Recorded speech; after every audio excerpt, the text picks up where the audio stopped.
damos la bienvenida a nuestro ciclo Psicoanálisis Dialogando con las Artes. Vamos hoy a hacer un poquito de historia porque es nuestro último encuentro del 2023. Nuestro ciclo comenzó llamándose Psicoanálisis Dialogando con las Letras. Indagábamos sobre la escritura, la palabra, considerando la lectura y la escritura en su carácter de experiencias que abren el juego del lenguaje. Con las coordenadas que organizan la existencia y el pensar. Analistas y analizantes se constituyen en escritores y lectores de este acontecimiento singular que llamamos psicoanálisis.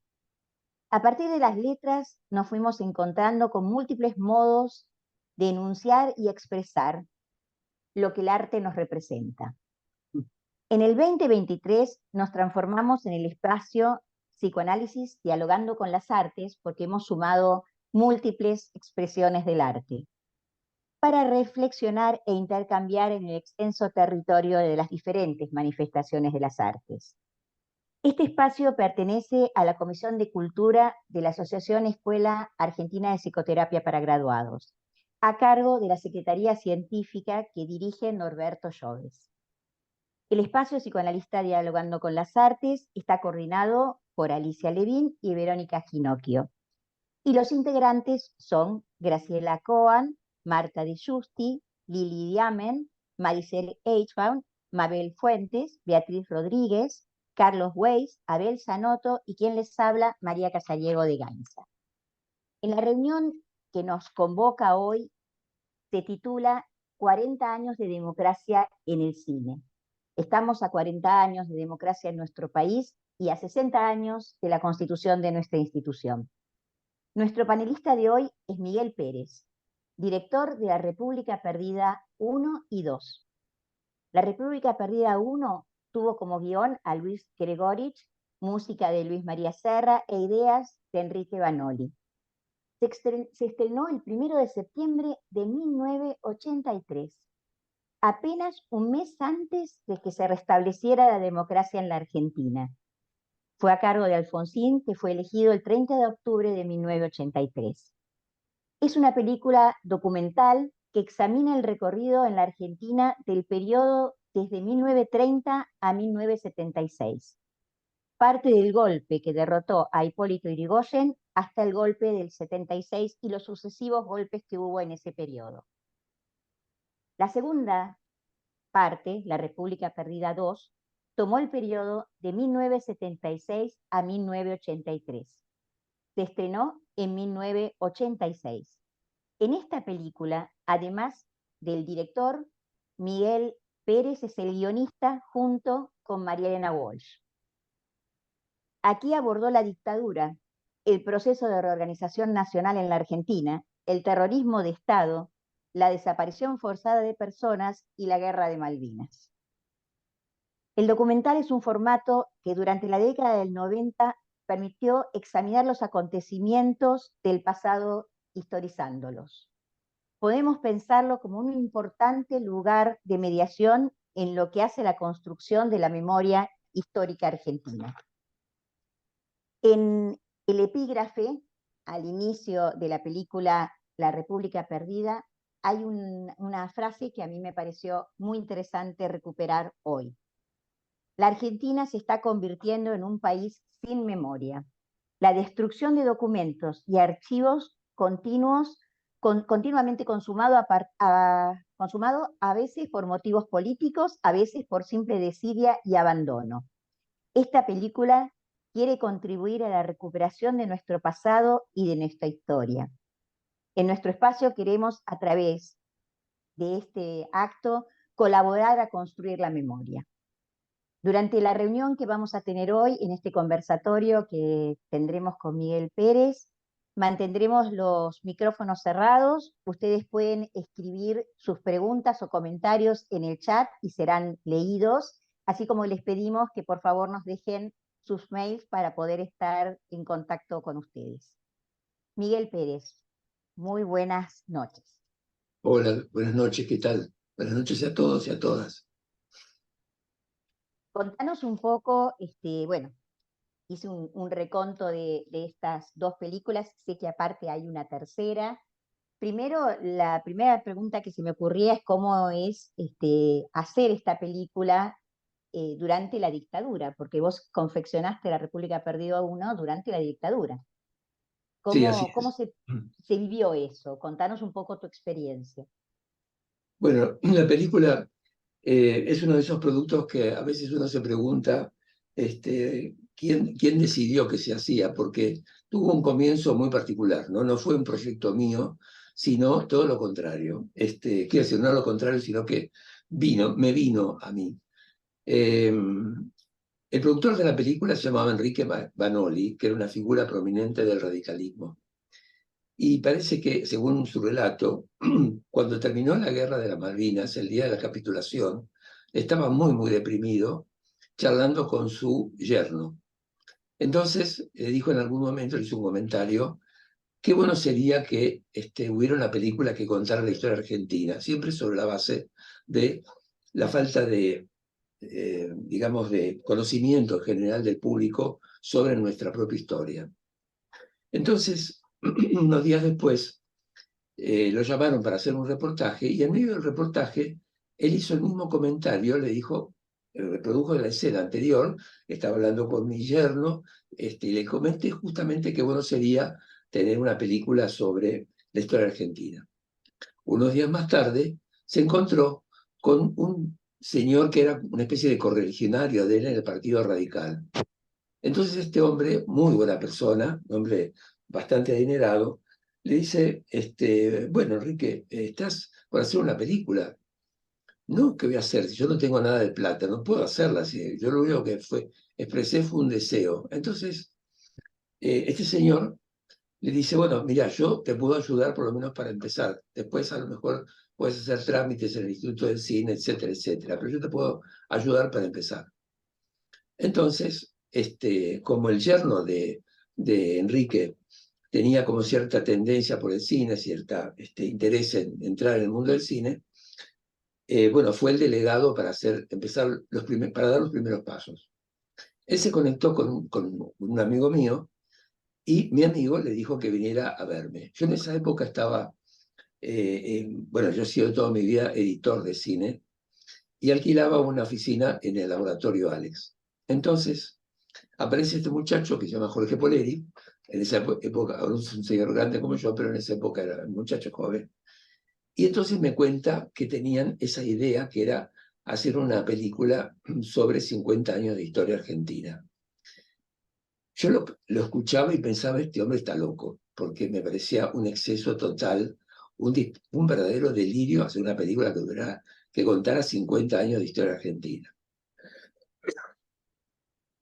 Al punto que en ese momento yo estaba con mucho trabajo encima, entonces tenía como socio a un señor que fue después un excelente director, César Ranjolillo, y le dije, mira César, acá hay una persona que es muy, muy gentil, muy afable, muy simpático, pero está con un proyecto que es un delirio.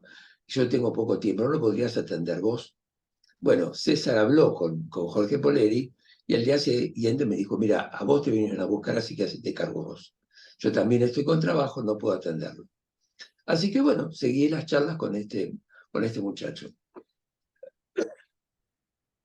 Entonces, de a poquito me empezó a interesar la idea, casi sin darme cuenta, pero tenía varios reparos. El primero que se me ocurrió fue que eh, hay hay una frase fatal que circula en el medio cinematográfico que es que a veces los editores arreglan las películas, ¿no? Yo digo, no se puede arreglar aquello que está ya mal constituido de entrada porque falta el material. Yo no puedo, si quiero trabajar en una película, no tengo el material, o sea, puedo establecer, mejorar la estructura, por ejemplo, pero sobre la base de tener los materiales. Bueno, como me había pasado muchas veces que me habían traído materiales sin un plan, sin un guión, sin nada, con con ese estilo que nosotros detestamos, que es, toma, te dejo el material a ver qué se te ocurre, ¿no? Entonces yo dije, bueno, yo no voy a volver a hacerle la película a nadie, no voy a volver a hacer la estructura de ningún documental. En todo caso, si yo participo acá, quiero dirigir yo la película. Entonces lo dije a este muchacho, lo consultó con Manoli y dijo, sí, bueno, no hay ningún problema. Entonces ahí me puso en una situación para mí más complicada, ¿no? Porque yo soy peronista y Manoli era radical. Entonces dije, no, no, no, yo no voy a participar en una película que puede llegar a ser un panfleto radical, que no ve nadie, no le va a interesar a nadie, etcétera, etcétera, ¿no? Bien, muy poco, como ven, un poco prejuicioso, ¿no? Entonces lo hablé con mis amigos y con mi terapeuta. Perdón por la expresión, mi terapeuta, una mujer maravillosa, me dijo, no sea boludo, Miguel, vaya y se entera primero de qué se trata y después decide. Bueno, fui, hablé con este señor y este señor me sorprendió totalmente porque me dijo una cosa que es casi inexistente en el mundo del cine, que es una premisa cinematográfica bien formulada. Y lo he repetido muchas veces esto porque fue una sorpresa para mí enorme. Me dijo, Miguel, yo quiero que hagamos una película en la que se demuestre cómo la oligarquía argentina, asociada al imperialismo, ha destruido sistemáticamente este país. Yo no le dije, no me diga, pero faltó poco para que mi reacción fuera esa porque realmente me sorprendió muchísimo. Entonces, ahí mismo me entregó un libro que era una cronología de hechos, a donde se contaba más o menos el periodo que él pretendía reconstruir, o sea, de 1930 hasta el año 76. Entonces, con ese libro en la mano, bueno, yo tenía cierta formación política y ahí había de todo, es decir, era una cronología donde se contaba, qué sé yo, la pelea de Dempsey en el año, no sé, 1929, no sé cuándo fue, a decir todo, ¿no? Entonces pude seleccionar los hechos que me parecían destacados, que valía la pena de relevar, y ahí mismo empezamos a buscar material de archivo. Entonces, avancé en esa búsqueda y con el material empecé como a ver la película. Hay una anécdota muy graciosa también ligada al músico. El músico de la película fue Luis María Serra, que es un excelentísimo músico del cine argentino. Creo que, a mí no me gusta decir el mejor, pero a lo mejor desde el afecto que le tengo puedo decir, creo que es el mejor que hubo, por lo menos músico de cine. Entonces cuando le conté el proyecto me dice, pero Miguel, vas a hacer un documental, y encima un documental político. Y yo, bueno, mira, sí, es decir, me está interesando, lo voy a hacer, pero no ves nadie, Miguel. Bueno, lo siento. Una semana más tarde me encuentro con él y me dice una cosa que era insólita, que era, mira, estuve pensando en tu proyecto y te voy a pedir permiso de hacer una cosa. Además de hacer la música que necesitas para la película, a mí me gustaría hacer una partitura independiente. Pero como no era que no te interesaba, que no iba, a nadie le iba a interesar el tema, bueno, no, no me interesó. Bueno. Entonces ahí me salió algo muy jorobado, pero lo conocía. Él se había formado, como todo músico contemporáneo, dándole preferencia a una música que a mí particularmente no me seduce. O sea, para mí es mucho más interesante la música popular en una versión arreglada, sinfónica, que esa música culta, súper exquisita y súper chirriante, que para mí es una de las formas de que se agote ese arte, ¿no? Entonces dije, mira, haz lo que quieras, pero por favor no vas a utilizar la escritura de tu maestro Kröfel, que era su maestro, sino que quiero que hagas lo que hiciste con Fabio en Juan Moreira. Él había hecho la música de Juan Moreira. Entonces yo le digo, quiero que hagas una música que sea el tema central de la película, sea la música del pueblo, en el estilo de Juan Moreira. Ahí ya le rompí el esquema porque el estilo Krefeld no tenía nada que ver con la música de Juan Moreira, que es, de alguna manera, tiene una pequeña deuda con Verdi y con Bellini, con la música de esos dos operistas, ¿no? Bueno, pero hizo una música maravillosa realmente, y dejó todos los efectos así de música contemporánea, yo digo un poco chirriante, para la parte de los golpes militares, la presencia de la represión en las calles, etc. Bueno, retomo el relato de la búsqueda de la realización de la película. Estuvimos acopiando material con cierta dificultad, porque había un archivo maravilloso, que era el archivo de estudios argentinos, que estaba secuestrado por estaba guardado en la Secretaría de Información Pública, custodiado por un capitán de la Marina, que era del proceso, es decir, ¿no? Que, cero colaboración. Y así estuvimos varios meses, como 5 meses, peleando para que por fin, para que diera ese archivo. Entre tanto, yo entré en el Archivo General de la Nación, agarré todo lo que podía y lo rejuvenecimos el material, porque en ese momento, esa leyenda que María mencionó, que está en el comienzo de la película, se confirma, porque el tema del archivo en la Argentina es desesperante. Yo, al entrar en el archivo, me encontré con, por ejemplo, colecciones de fotos del siglo XIX, que estaban un fotógrafo exquisito y maravilloso del siglo XIX, que ahora no me acuerdo cómo se llamaba, pero que tenía fotografiado, es el autor de El retrato de San Martín en la vejez, retrato de Sarmiento, fotografías maravillosas de la conquista del desierto, todo con originales en vidrio. Esos originales en vidrio estaban atacados de hongos y nadie los cuidaba. Uno circulaba por los pasillos de ese lugar, que es una especie de palacio neoclásico impresionante, y se encontraba, por ejemplo, una colección de revistas tiradas en el piso, sin ordenar, bueno, todo así. Aparte, las películas estaban totalmente destruidas porque las prestaban. Iba cualquiera, pedía una película prestada y se la daban, una copia, y era la única copia que había. Entonces la pasaba qué sé yo, se la llevaba al gremio, se la llevaba al cineclub o lo que fuere, y la pasaban en un proyector que estaba todo eh, desajustado, y entonces devolvía la copia, pero llena de heridas, ¿no? Semi-destruida. Bueno, por eso fue que el trabajo que tuvimos que hacer fue también un trabajo como de reconstrucción, de revitalización del material. Cuando más o menos tenía armado casi todo el material, yo pensaba en hacer el texto para la película, porque la había pensado como es, o sea, imagen de archivo con un texto en off, guía.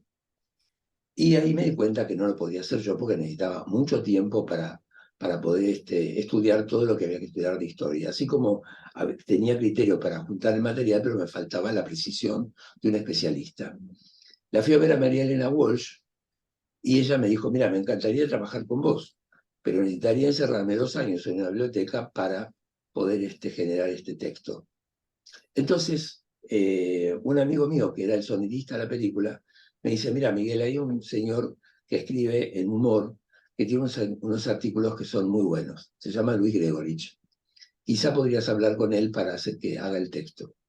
Entonces, hablé con él, inmediatamente dijo que sí. Y la verdad es que el trabajo que hizo este hombre fue muy bueno, muy, muy profesional.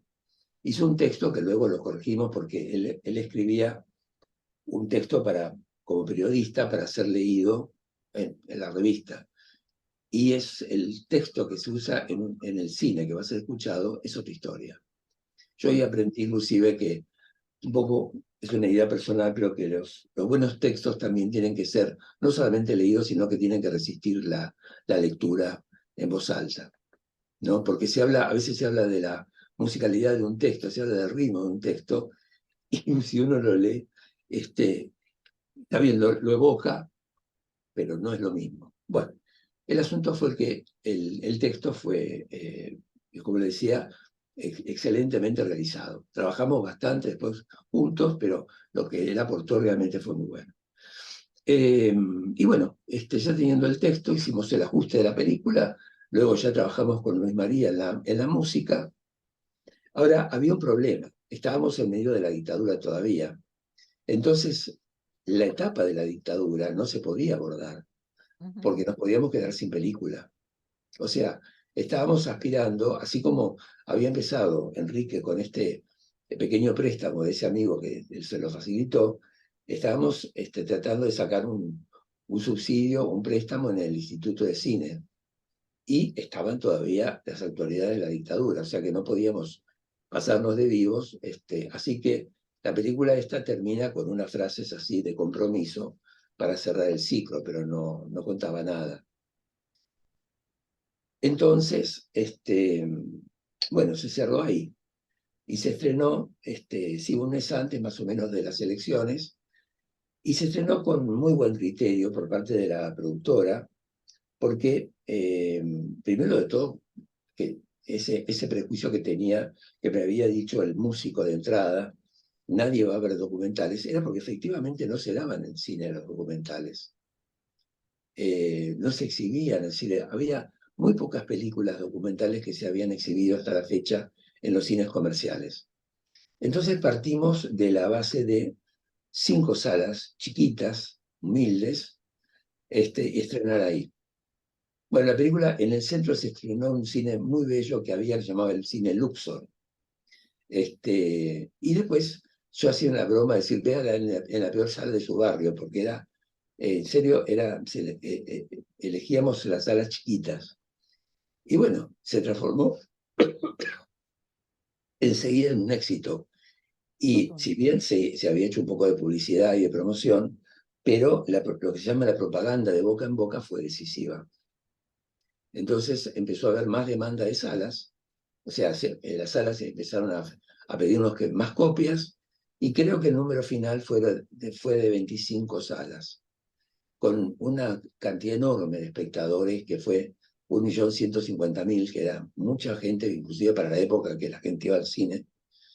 Y después se la pasó en la tele, y resulta que no sé qué problema hubo con una copia, entonces los espectadores percibieron que faltaba algo y se armó un escandalete, entonces al día siguiente la volvieron a pasar completa, porque se habían equivocado.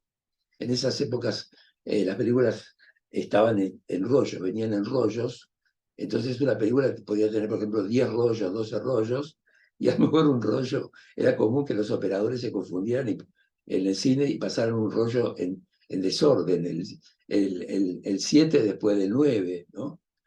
Ahí pasó algo así, se olvidaron de pasar un rollo, entonces la gente percibió que había un salto, se armó un pequeño escandalete, y al día siguiente la pasaron de vuelta.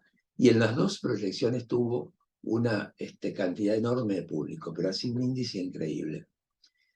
Yo pienso que, perdón, estoy hablando solo, No, no, no, después yo te sigo haciendo preguntas, pero dale porque nos encanta bueno, escucharte. pero no me gusta hablar solo. Este, eh, no, hay una cosa que siempre, yo tengo una idea, y es que nunca la he conversado, sería bueno conversarlo con profesionales como ustedes.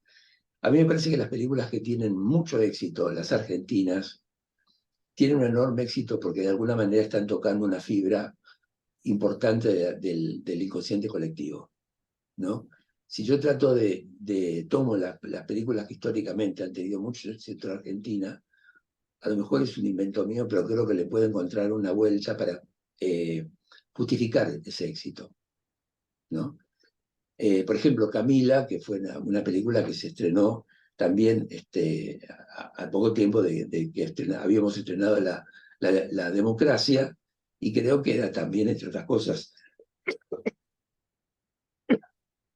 un canto a la libertad importantísimo, ¿no? Y la mía creo que cayó también en un momento en que la gente tenía mucha esperanza.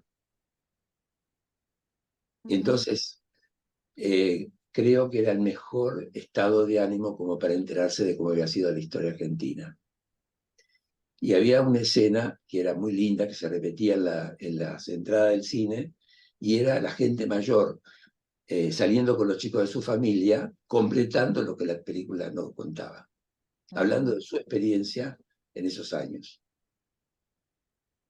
Ujú. Miguel, El montaje es un ordenamiento que va construyendo sentido mediante las secuencias.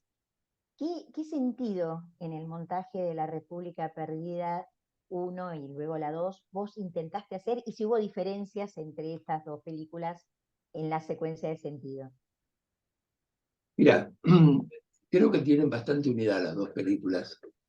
Lo que pasa es que la primera está más lograda que la segunda, porque la segunda, en cuanto a cómo es el desarrollo de la historia, era más dificultoso. Ahora les voy a explicar por qué. Eh, digamos que toda película está armada, yo soy profesor de esto, así que bueno, voy a decir la primera oración de la primera clase que siempre doy a mis alumnos, es que toda película se construye en base a un conflicto. Digamos que cuando hablamos de un cine narrativo, así como cuando se habla de una trama narrativa, hay una condición que es, o una pauta de construcción que es eh, acción y reacción, causa y consecuencia. Eso en una estructura dramática pasa a ser golpe y contragolpe, es lo mismo exactamente, pero son dos fuerzas antagónicas que están peleando entre sí, por ejemplo, el amor y el odio, ¿no? Es decir, siempre hay una antinomia de valores, hay un valor y un disvalor que están en las praxis que las partes ejercen. El protagonista y el antagonista ejercen. Bueno, acá, tomando lo que me ha dicho Banoli, por eso yo le decía que era tan exacta esa premisa, aplicando esto sería el pueblo de un lado y del otro lado la oligarquía y el imperialismo. El pueblo buscando un proyecto de nación y la oligarquía en otra, junto con el proyecto de la imperialista, ¿no? Para mí esa era la base, y fue la base de las dos películas. Ahora, eh, yo nunca le dije al productor que era peronista, entonces busqué, yo no sabía que era medio político, yo ha sido un militante humildísimo de la época de la militancia, pero sin ninguna trascendencia, ¿no? Pero le dije una cosa que era muy convincente y como era una persona inteligente y muy buena persona, entró enseguida en mi propuesta. Yo le decía, mire Enrique, no podemos hacer una película ofensiva para el peronismo, porque va a caer mal. Tenemos que hacer una película argentina. Entonces, a donde se hable de las glorias y miserias de los dos movimientos. Por supuesto, con una actitud un poco atemperando, ¿no? Lo que fueron nuestras grandes macanas, tanto del peronismo como del radicalismo hasta entonces. Y él me dijo, sí, me parece muy bien. Entonces después yo me moría de la risa y me daba bastante bronca. Por otro lado, cuando me decían, Miguel es radical. Y yo decía, pero si la película hubiera sido radical, hubiera sido una película en el elogio del radicalismo. Esta es una película que habla del pueblo como protagonista. Mm. Y por eso ha tenido éxito. ¿Entienden? Y eso es una concepción peronista. Disculpen aquellos que no lo son, pero eso es una concepción histórica de base peronista. Entonces esa fue la inspiración mía, ¿entendés? Ujú. Y encima yo le decía a toda la gente, para que esta película salga mal yo tendría que ser muy malo, porque la historia argentina tiene la estructura ideal que buscamos en una película cualquiera, porque es golpe y contragolpe, acción y reacción todo el tiempo. Y encima, técnicamente, yo cuando a mis alumnos le hablo de golpe y contragolpe, que son las acciones que en cada antagonismo desarrolla el protagonista y el antagonista, para mantener su posición, ¿no? Para defender su posición. Y acá era eso. Encima, el nombre, golpe. Ujú. O sea, golpe y democracia, golpe y democracia. Entonces, bueno, sacando todo aquello que podía ser superfluo, respetando esa estructura misma de la historia, la película tenía que salir más o menos bien. Y con un poquito de experiencia, bueno, salió lo que salió. Sí, fue uno de los documentales más importantes de la Argentina, sin duda.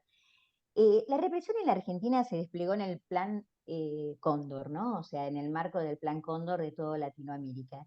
En la investigación que vos realizaste a través de la documentación a la que accediste, ¿qué particularidades viste del proceso de represión en la Argentina en relación a otros países de Latinoamérica? Mira, no, les cuento más de entre casa esto, porque para que se entienda cómo fue hecha la segunda parte. Como les decía, la segunda parte no podíamos terminar esta historia cuando hicimos la primera parte, así que quedó pendiente. Yo tenía un poco de resistencia a hacer la segunda parte porque, bueno, acordémonos que lo que era salir de la pesadilla de la dictadura. Entonces, yo decía, bueno, tenemos que hacer la segunda parte, pero no me decidía. Ujú.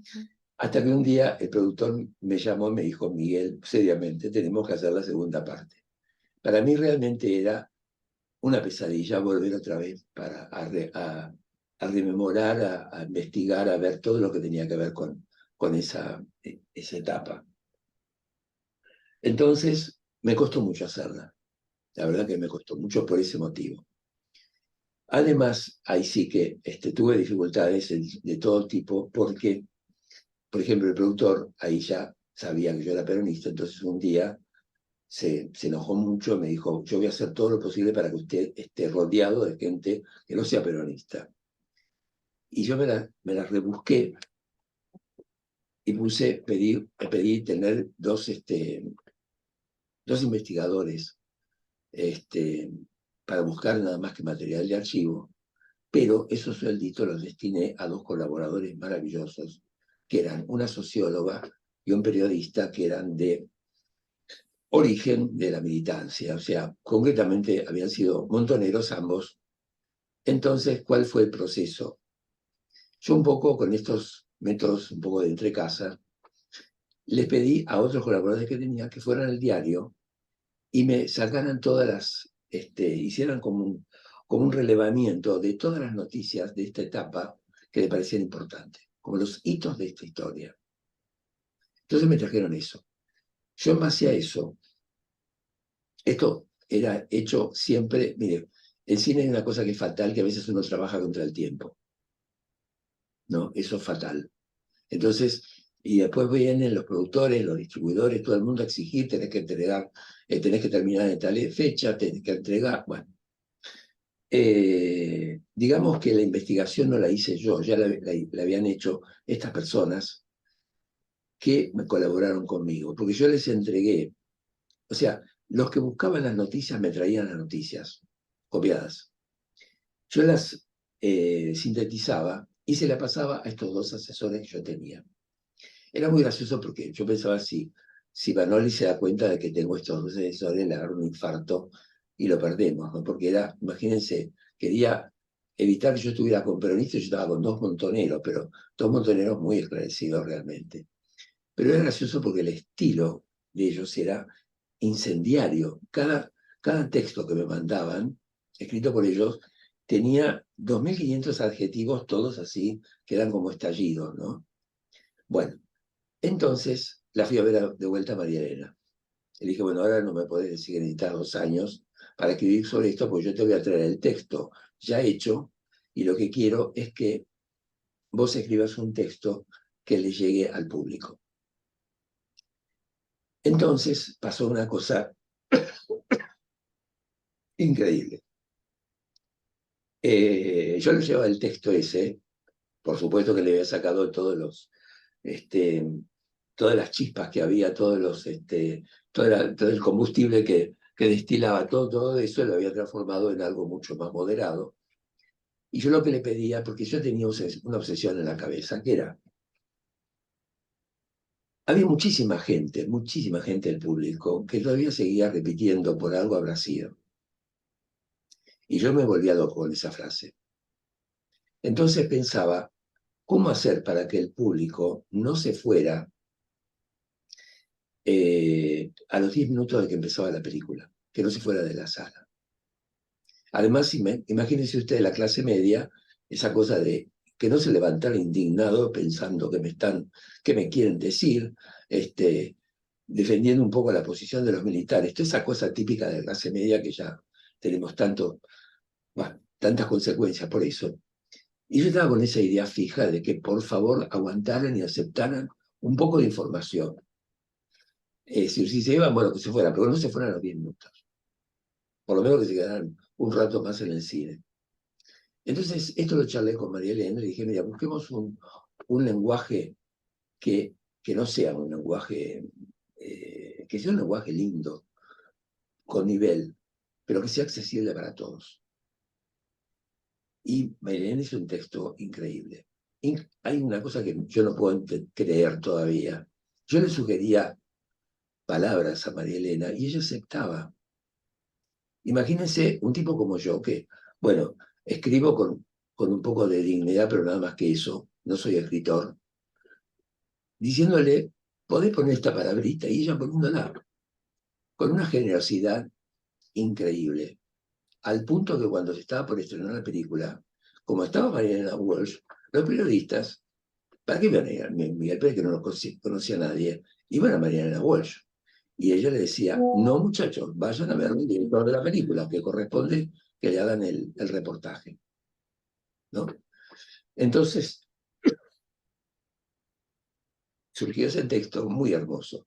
Ahora, yo tenía problemas porque Vanoli me hizo perder 2 meses de todo ese tiempo de elaboración, que eran preciosos, viendo gente, entrevistando, bueno, una cosa tremenda. Yo lo tenía de asistente en ese momento a un muchacho muy talentoso, que era ni más ni menos que Fabián Bielinski, que era un muchachito que acababa de salir de la escuela y había sido mi alumno. Pero él no estaba impregnado de todo esto. Entonces yo lo dejaba buscando el material, o sea, mirando el material para hacer la selección, y él estaba un poco perdido. Entonces yo perdí 2 meses, ya les digo, entrevistando gente, escuchando a la Vanoli, qué sé yo. Bueno, y encima eh,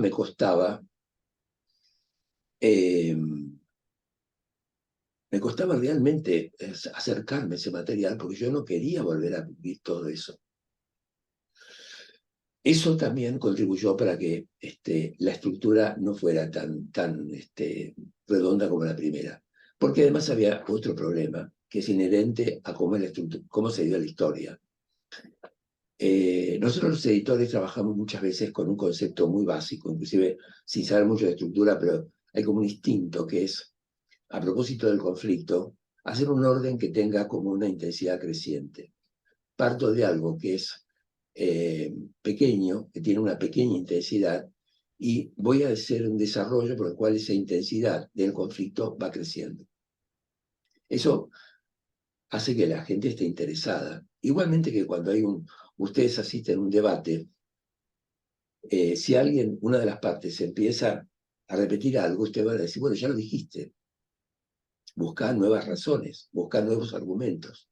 Bueno, una película es un debate también, ¿comprenden? En donde hay praxis enfrentadas, igualmente como si en una discusión hubiera posiciones enfrentadas. Bueno, acá son posiciones, pero que en lugar de hablarse se actúa. Por eso hablamos de praxis.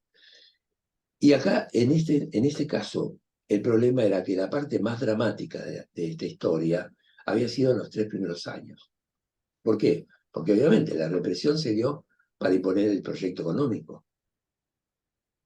Entonces, lo más intenso de esta narración, lo más terrible, lo más dramático, eran los 3 primeros años. Y después ya venía como la segunda etapa, que era la aplicación del plan económico, según la estrategia que tenía la dictadura, pero desde el punto de vista dramático, yo no supe cómo mantener ese interés del mismo modo que la primera parte. Y además, bueno, yo no sabía tanto de estructura, sabía algo de estructura, pero estaba todavía verde. Y hice algunas cosas que las considero en este momento gravísimos pecados, que son digresiones. Entonces la película es atractiva, de todas maneras tiene momentos, obviamente, es tan dramático todo lo que se cuenta que atrapa, pero tiene como caídas en el medio. Yo la uso en las clases para criticarla con mis alumnos. ¿Se dan cuenta? Porque es un buen ejemplo de lo que se puede hacer, lo que está bien y lo que está mal. Ahora, es de las dos es la que más quiero, ¿no? porque la siento más mía. La problemática de la dictadura a mí me representa mucho más que toda la historia previa, obviamente. Las comparaciones surgen naturalmente, ¿sí? Mira, ahora estoy haciendo la tercera parte y cada uno de los ahora estoy trabajando con especialistas muy buenos.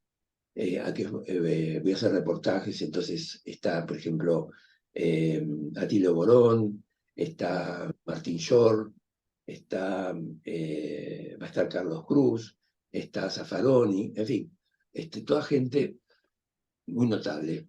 Y todos dicen lo mismo, que es que el proceso, obviamente que eso lo sabemos todos, ¿no? Que es el proceso de lo que fue el nunca más y todo lo que significa eso. O sea, todo lo que inició Alfonsín, que lo inició, después lo suspendió, pero toda esa historia que culmina con los juicios que se retomaron con el gobierno de Néstor, es algo que no existe en los otros países. O sea, en Brasil no se hizo, en Chile ni hablar. Es decir, nosotros, en un sentido, tenemos un papel de vanguardia en el mundo con esa actitud, con todos los defectos que ha tenido este proceso, con todo lo que hay que pelear para que se mantenga, con todas las amenazas bueno, con la actitud de Menem, por ejemplo, con el indulto, ahora con este loquito que tenemos ahí como candidato, que también amenaza lo mismo, bueno, pero con todo eso tenemos un papel destacadísimo en el mundo en cuanto a hacer justicia, ¿no? Hacer la justicia adecuada. En el documental presentás publicidades, propagandas televisivas. ¿Qué relación encontrás en las estrategias comunicacionales, que creo que es una de las estrategias que están usando hoy actualmente, ¿no? Y las estrategias comunicacionales del proceso militar, en donde había eslogans como somos derechos y humanos, el silencio es salud, proteger es querer, argentinos es vencer. Bueno, eslogans que vos traés y que representan toda una estrategia comunicacional de aquella época y que en muchas cosas las volvemos a encontrar hoy. Mira, por supuesto que yo lo que puse en la película es lo que encontraba, porque también hubo una cosa, perdón que hago un pequeño desvío de lo que me preguntaste y ahora vuelvo. Eh, los archivos fueron destruidos, muchos, ¿no? Por ejemplo, en algún momento la gente que hacía producción fue al Canal 11 a ver si había algo y no encontró nada porque decía, ya, no sé quién les dijo, no, un día vino un teniente, no sé cuánto, un milico, y se llevó todo el archivo para tirarlo en la construcción del cinturón ecológico de la ciudad. O sea que el archivo del Canal 11, en muchos años, está ahí enterrado. También hubo mucha salida de materiales. Entonces, cuando yo buscaba, agarraba lo que estaba al alcance mío. Y de hecho, las dos películas tienen materiales que luego fueron usados por todo el mundo, sobre todo la segunda, porque no hay mucho más acá, no se puede conseguir mucho más material.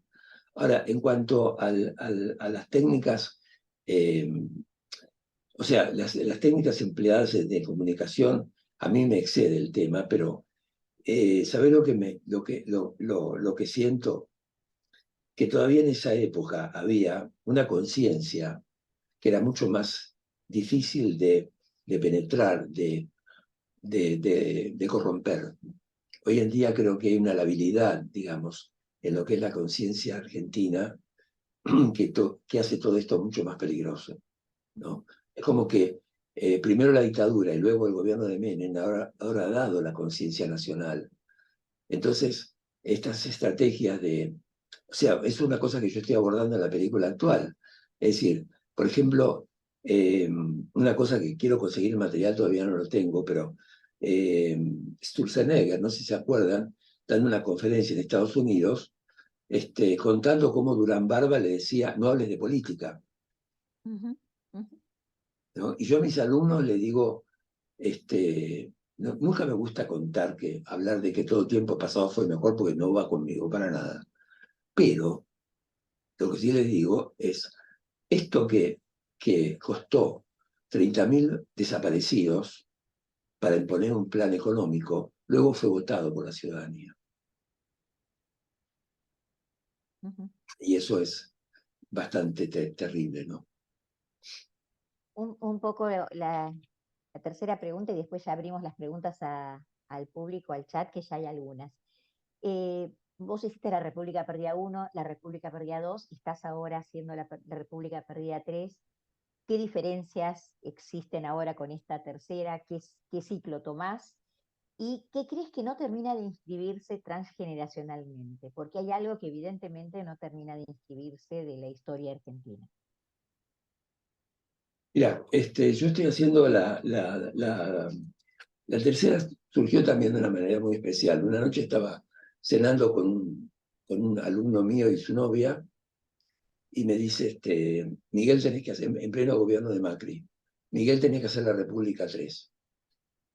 Y yo le digo, vos estás loco, pero yo no tengo ningún interés en nada de eso, estoy contento como estoy, por favor.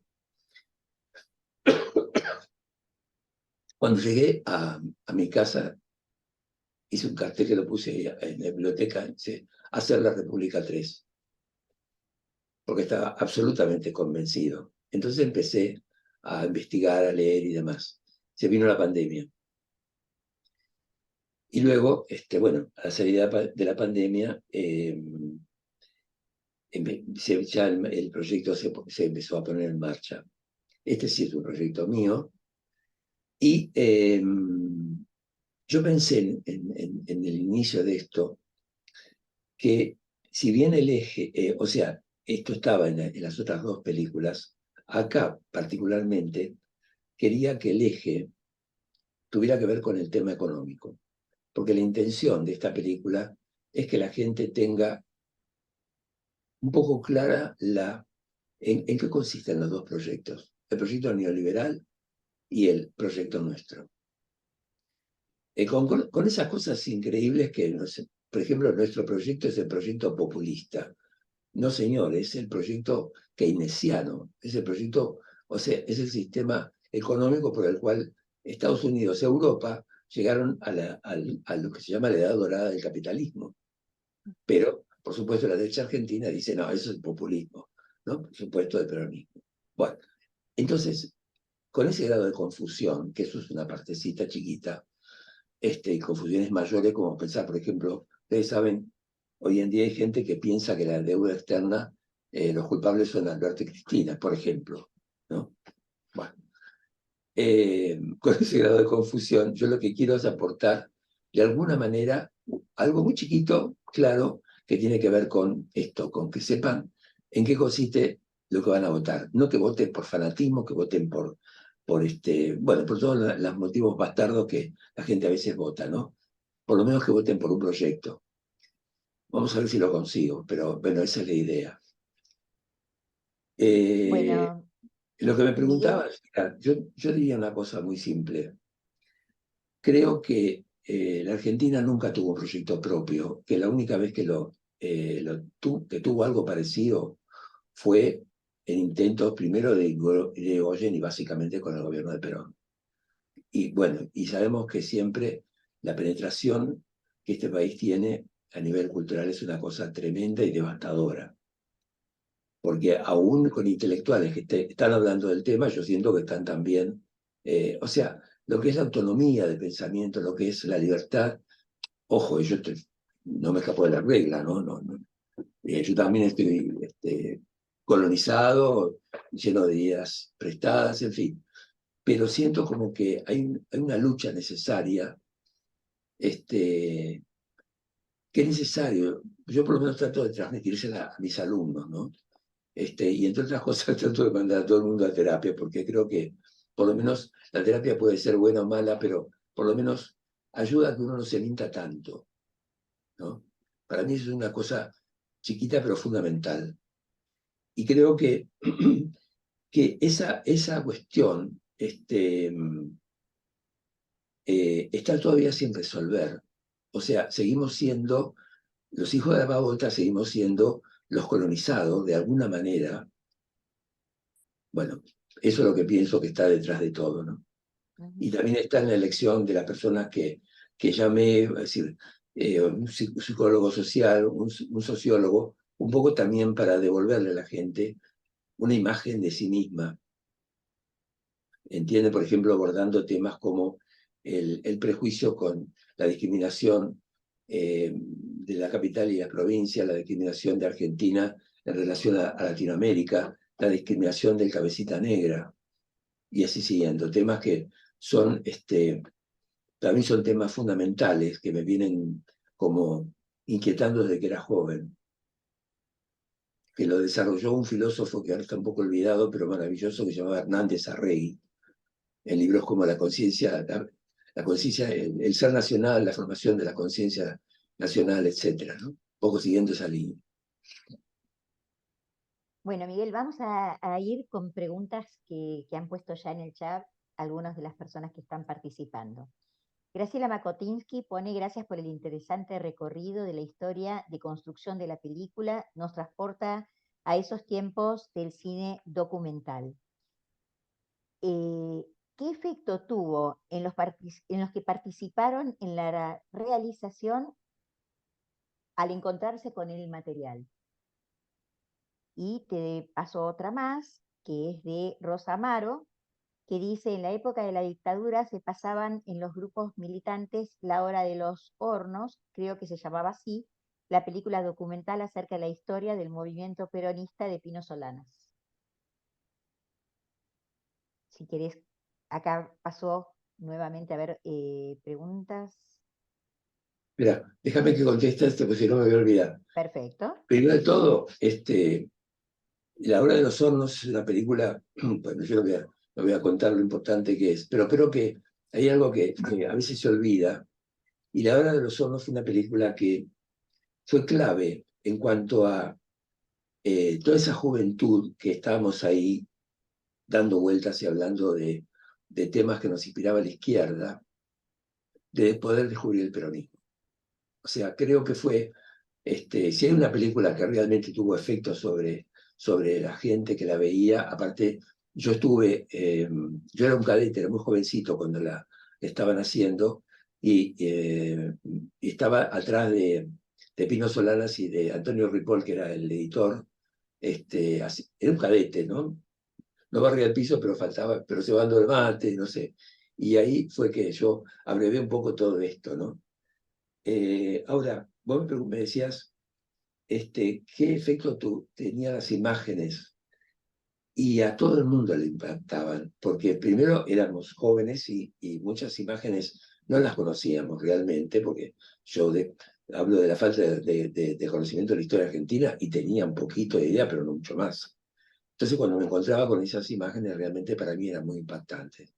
Ahora, a mí me sirvió también una cosa. Yo siempre he sido muy fanático de Vita y no sabía qué iba a pasar con la película, pero cuando veía las imágenes de Vita, me emocionaba muchísimo y yo dije, esto va a pasar en el cine. Estaba segurísimo, no sabía si la película en su totalidad iba a interesar o no, pero sabía que esa parte de Eva Perón iba a conmover a la gente como me conmovía a mí. Ahora, saliendo del tema de Evita, digamos que la mayor parte de las imágenes en todos provocaban impacto. Porque bueno, la gente que estaba conmigo, por ejemplo, el sonidista era un viejo compañero de militancia. eh, y los chicos que estaban trabajando conmigo eran chicos formados por mí que también tenían una cierta formación política. Entonces, todos estábamos muy impactados por eso. O sea, era un descubrimiento que nosotros lo teníamos antes que el público. Ujú, ujú. Pero se trataba simplemente de eso, de preservar eso, de no manosearlo, de no destruirlo con nuestras ideas, sino al contrario, de tener una actitud respetuosa del material y lo que el material mismo contaba. Bueno, acá Abel Sanoto trae un recuerdo que es muy lindo. Dice, pude presenciar la República Perdida 1 el día de su estreno en la primera función a las 12 horas en el cine Luxor. Todavía recuerdo la tensión y la emoción durante la proyección y los aplausos, los vítores al finalizar. La dictadura agonizaba y era una manifestación de asomarnos a la democracia. La película fue una manifestación de esos momentos únicos, un acontecimiento artístico y político. Después, luego, Abel también trae otra inquietud, que no sé dónde está, esperen un segundito, por favor. Acá dice, golpes y contragolpes forman parte de una estructura histórica que se van expresando en distintas maneras según las épocas. Luego tenemos a Graciela Coan, que dice, es muy interesante escuchar a Miguel, pensaba que hay ciertos paralelismos entre la terapia psicoanalítica y el cine documental. Los dos intentan encontrar verdad entre tanto material que lo encubre. Interesante este aporte. Y luego tenemos de Alicia Levín, que dice, gracias, quería unirme a las preguntas y agregar algo de la previa que hicimos el domingo. Las imágenes documentales que volví a ver en la película este sábado pasaron en mí la barrera emocional. Incluso te comenté que había borrado la voz e imagen de Isabel. Pregunto, ¿en el equipo que trabajaron juntos, podían hablar y procesar el dolor país? Sí, sí, sí, sí. Me encanta la cita de ese libro, que en su momento obviamente lo leí. Este, la escena que evocó Abel me hizo evocar a mí otra escena muy linda, que fue la siguiente. Siempre sobre la base, digamos, de las incertidumbres de si esta película va a interesar o no. Pero no es la película, lo importante es el tema de la película. ¿Entiendes? La película es un vehículo, es otra cosa. Eh, Nosotros, la número uno, la terminamos de hacer. Y en esa época todo el cine era fílmico, no había todavía ni video ni nada. Entonces, se armaba el negativo y se sacaba una primer copia. Llevaba la copia A, era la primera que salía. Entonces, sobre la base de esa copia, después, por ejemplo, el que manejaba la fotografía, que en este caso, no me acuerdo quién lo hizo, sí, no, en la primera no me acuerdo quién hizo eso, pero como no había filmación, sino que era todo archivo, era menos importante puesto, pero no importa. Había alguien que se encargaba de hacer, digamos, de hacer la clasificación de luces, el tema del color, los filtros del color, etc. Pero esa primera copia no la veía nadie más que el director, el productor, a lo mejor alguno del equipo, porque era como una primera presentación que todavía la película no estaba para ser vista, ¿entienden? Porque a lo mejor había tomas que estaban quemadas, o el color era, por ejemplo, que yo, un filtro verde que se había estallado, o un rojo, lo que fuera. Era como impresentable esa copia. Entonces la íbamos a ver un grupo reducidísimo en la sala de proyección del laboratorio. Cuando entramos en la sala, había un montón de colados, cosa que no pasaba con otras películas. Y yo dije, bueno, está bien que la vea. Y siguieron entrando, hasta que la sala estaba súper colmada. Yo todavía era bastante joven, bastante idiota, y no me di cuenta que ahí estaba ya la clave de lo que iba a pasar.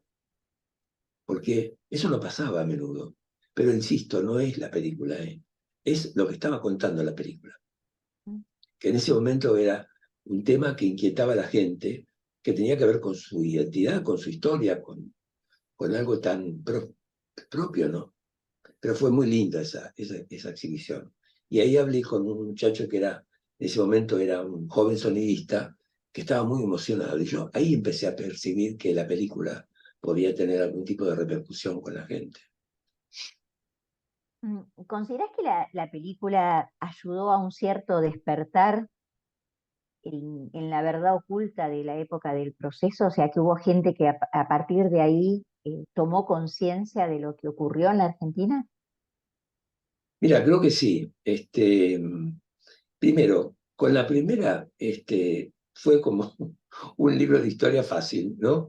Y a lo largo de los años me he encontrado muchas veces con alumnos que me decían, gracias Miguel, con tu película pude aprobar el examen de historia, no sé, de cuarto año, quinto año, no me acuerdo qué año en el secundario. Después se la dio en la materia Sociedad de Estado, muchos años se la dio en el curso de ingreso de las universidades. Y yo creo, mira, tuve una experiencia muy particular en la década del 90, porque yo la verdad que las películas las hice después, las dejé de mirar, ¿no? Tenía como un poco de miedo de volver a verlas. Entonces, la segunda la volví a ver a propósito de una proyección que había organizado un gremio, que no me acuerdo cuál era. Ahí la volví a ver y pasó una cosa increíble, ¿no? En la mitad de la década del 90 estaba yo ahí en el sindicato, rodeado de la gente del sindicato y las familias y demás, y en un momento todos nos miramos porque era volver a vivir. O sea, lo que estaba contando la película eran las medidas que tomaba Menem en ese momento, ¿no? También es volver a vivir en la época de Macri. Pero eso me dio a mí coraje para volver a ver la película. Entonces la llevé a la FUC. La FUC es Fundación del Cine, es la escuela privada mejor de la Argentina, es decir, la oficial es la ENERC y esta es la privada. Entonces me habían convocado para que yo fuera profesor ahí. Y tenía mis alumnos de montaje y también de estructura. Entonces un día dije, bueno, voy a llevar a República 2 para, como ejemplo, ya le digo, de las cosas buenas y las cosas que no se hacen en una película. Entonces, pero con un poco de esfuerzo, porque tenía que poner la película y destacar delante de los chicos todo lo que estaba mal. Bueno, pero me impuse ese esfuerzo. Entonces estaba en medio de la proyección y los chicos no decían nada. Y yo hablaba y, así, y consideraba y sacaba, hacía las críticas de la película y sacaba los ejemplos, qué sé yo. Entonces en un momento me molestó la actitud y le digo a los chicos, pero escuchen una cosa, yo estoy acá mostrando la película, estoy haciendo un esfuerzo enorme para mostrarle, ustedes no dicen nada, están ahí. Entonces uno de los chicos me dice, mira Miguel, disculpa, pero lo que pasa es que yo no conozco esta historia y la verdad que no estoy para ver la estructura dramática, sino estoy atento a lo que me está contando la película. Bueno, acá sigue habiendo preguntas, te digo, muchas ponderaciones, muchos comentarios. Graciela Makotinsky dice, el tema de la colonización cultural se ve en la diferencia de estatus intelectual entre lo nuestro y lo europeo, como lo dice en la película Puan, donde toma lo nuestro y lo europeo, donde toma por qué se habla de la filosofía europea y baja de nivel el pensamiento del pensamiento latinoamericano. Después, Marta de ¿Me puedo hacer un Giusti, comentario? Mira, sí, por los otros días, después del reportaje que le hice a Zaffaroni, lo acompañé a la puerta de mi estudio y nos quedamos hablando un poquito. Entonces, yo no sé cómo fue que le conté que mi hijo está en Alemania estudiando ya, está haciendo un doctorado, es sociólogo y está haciendo un doctorado. Y entonces me dice, pero ¿sabes lo que pasa? Que en Europa en este momento están en la pavada. ¿Cómo están en la pavada? Sí, sí, sí, sí, porque ellos, eh, no sé cómo lo decía. Yo le digo, claro, ellos tienen en su poder la razón y nosotros tenemos la pobreza, el dolor, la conciencia. Quedémonos nosotros con la conciencia y ellos con la razón, en todo caso. como decía Galeano, ¿no? Bueno, acá Mónica Fabeluk dice muy interesantes las reflexiones, el diálogo entre Miguel y María. Quisiera preguntarte cómo surgió el título. Es impresionante la potencia de esa formulación, la República Perdida, que no cesa de perderse a través de los tiempos. Mira, el título lo tenía el productor, porque parece que es una frase que le dijo, supongo que es una tradición dentro del radicalismo, pero no lo sé bien. Cuando se produjo el golpe de Iriburu, parece que Ricardo Rojas le dijo a su señora, querida, se ha perdido la República. Y a partir de ahí quedó esa idea de la República perdida. Yo no estaba, confieso que no estaba muy muy convencido de que la película se llamara así, porque tenía miedo que fuera así un bajón para la gente, decir, no, la República Perdida, no. Pero bueno, todo el mundo, yo me daba cuenta que todo el mundo decía, Miguel aceptado, es muy lindo el título, bueno, me rendía a las evidencias. Todavía tengo un resto de decir, no, pero la película, la República está perdida en tanto la dejamos perder, pero bueno, No perdamos la República, ¿no? exacto.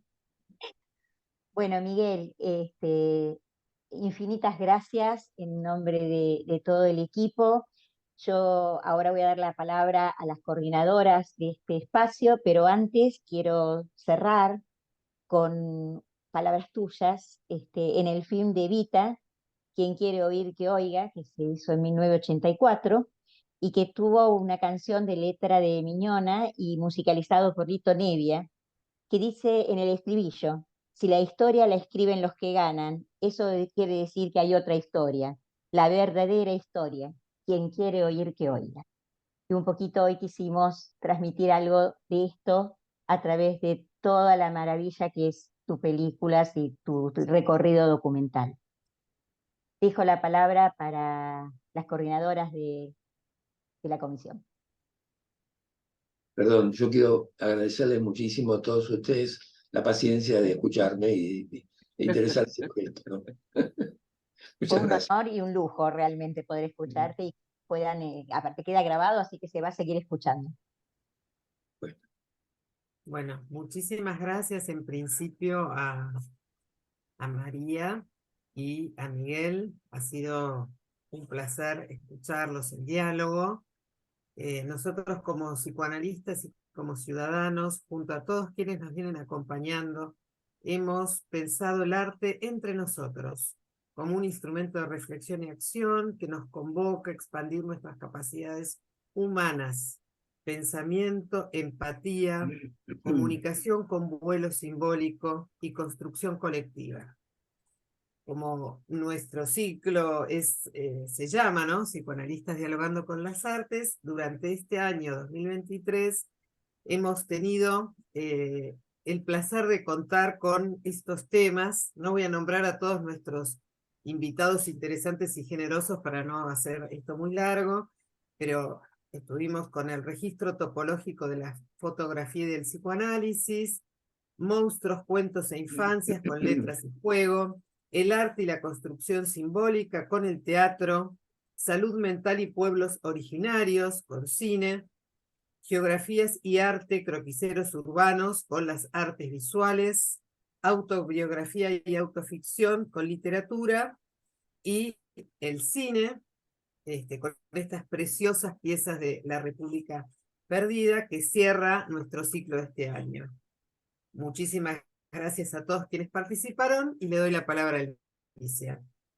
Bueno, ¿estoy muteada? No. No. Gracias María, gracias Miguel, gracias a la directiva en todos estos años por el apoyo, gracias Norberto Ibero por sostener la Comisión de Cultura a la que pertenece este lugar tan querido. Miguel, tenemos la impresión que en la sala está un psicoanalista de nuestra institución, que es el psicólogo social que vos entrevistaste. Tenemos la impresión, me parece que es Natán Sonic la persona que vos Natán, entrevistaste. sí, Bueno, exactamente. te estuvo escuchando, así que ya charlarán con él. Así que bueno, de acá nuestro agradecimiento a la directiva, cultura. Voy a traer un proverbio chino, que los chinos dicen que también Perla Frenkel, que está acá, me enseñó hace muchos años la diferencia entre trabajo como sacrificio y labor, ¿no? La diferencia entre lo sacrificial y trabajar. Trabajar con Verónica Ginocchio, como dicen los chinos, no es un trabajo, es hacer un equipo muy placentero. Así que, Vero, tantos años y todo también. Además de cambiar el nombre, como dijo Verónica Ginocchio, que pasamos de las letras a las artes porque ya nos veíamos en acto trabajando con las artes, incrementamos la cantidad de integrantes, están todos presentes, les agradecemos, es un equipo que trabaja, que piensa y Y esta reunión particularmente, que te agradecemos María que haya sido la interlocutora, estuvo pensada, la verdad que del debate presidencial no nos acordábamos, pero sí nos acordábamos que esta reunión iba a ser una semana antes de las elecciones. Y no se puede votar sin ver la película, no por el partidismo, sino por no volver a perder la República, justamente por eso. Así que en eso volvemos a agradecerte. Nuestra institución cumple 60 años, se fundó y atravesó la dictadura. Tenemos varios colegas perdidos, torturados y que la pasaron muy mal. Así que esta elección no fue azarosa en cuanto al tema de la democracia. Y además pasó algo muy interesante, que ayer nació un nuevo libro que se llama Algo del futuro, no sé, Beatriz me va a decir después, pero bueno, ¿cómo será nuestro futuro?, que trabaja distopías y utopías, que nació de 2 integrantes del equipo, Beatriz Rodríguez y Carlos Weise. Así que, para cerrar, de lo que se trata este equipo es de trabajar la creatividad y la esperanza, como vos decías, Miguel y María, como posición de salud mental. Esta institución siempre estuvo enfilada en esto de la esperanza, la democracia y el pluralismo, y este equipo representa esta posición esperanzada y de volver a tener y sostener ideales. Bueno, gracias a todos y a todas, abrimos los micrófonos y aplaudimos. Aplaudimos, y si Miguel quiere decir una frase, todavía nos Sí, quedan unos la par de verdad que minutos. estaría buenísimo, Miguel. Así que me parece que está buenísimo que lo cierres vos. Sí, no, sería mucho más interesante que cerraran nosotros. No, yo ya la dije, o sea, gracias a todos por haber escuchado, por interesarse por la película, y bueno, y gracias Natán también por la colaboración. Ya lo van a ver, fue maravillosa su colaboración en la película, y en general, bueno, tuve la suerte de tener así gente que vino, que convocamos y que vino, que asistió y que dio lo mejor de sí en esos reportajes. Así que muchas gracias también, Natán, y gracias a todos ustedes. Bueno, y Abel, ahora sí vamos a cerrar, y Abel que trajo el contacto. Este grupo es un grupo autogestivo, quien tiene contactos los trae, los discutimos, los pensamos, así que bueno, así surgió. Después nos enteramos que Natán te conocía, pero en realidad el contacto de Abel, así que cerramos agradeciéndole a Abel que nos permitió traerte. Bueno, ¿cómo se abrirá esto, no? No, yo lo hago, yo lo hago. Vamos a... Todos van a parece recibir la solicitud de activar sus audios para aplaudir a nuestros panelistas y a este encuentro. Ahí permitimos que ya lo No es reciban. necesario, ¿eh? Ah, Por favor. bravo, bravo, ¿Cómo viva. no? Gracias. Muchísimas Bueno, gracias. gracias. Gracias. Muchas gracias. Te aplaudo a todos. Gracias por tu película. Muchas gracias. ¿Dónde se pueden ver, Miguel? En YouTube, yo la vi en YouTube el sábado, en YouTube. YouTube. Están en YouTube, Están sí. las 2 completas. Ah, en YouTube. Perfecto. No, la Otra otra me vez. parece que está cortada, porque me encontré con una, Sí, está cortando, está cortando. con algo sorpresivo.